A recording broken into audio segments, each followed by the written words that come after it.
Hi friends, అందరికీ good morning. అందరు ఎలా ఉన్నారు? బాగున్నారా? Welcome back to another mini vlog. నాకు పొద్దుటే ఒక ఆలోచన వచ్చింది. అదేంటంటే చక్కగా ఒక ఎకరం భూమి తీసుకొని అందులో ఆవులు, గేదెలు, కోళ్ళు ఇవి పెంచుకుంటూ చక్కగా నాటుకోడి గుడ్లు అమ్ముకోవాలని.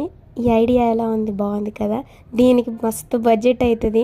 ఫ్యూచర్లో ప్లాన్ చేసుకుందాం, ఎందుకంటే బాగుంటుంది కదా.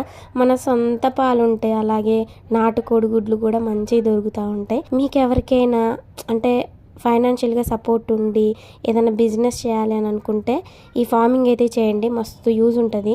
ఓకేనా? ఇవాళ సండే కదా, మా అత్తయ్య వాళ్ళు అయితే చేపలు తీసుకున్నారు, మేమైతే చికెన్ తీసుకున్నాం అనమాట.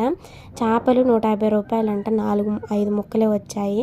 మొత్తానికైతే మా సోను పాపకి గుట్టిచ్చేసి పాలు కూడా కాగబెట్టేసి, ఆమెకి బెల్లం లేనిదే పాలు తాగదు, నేనైతే ఉత్తి పాలైనా తాగేస్తా.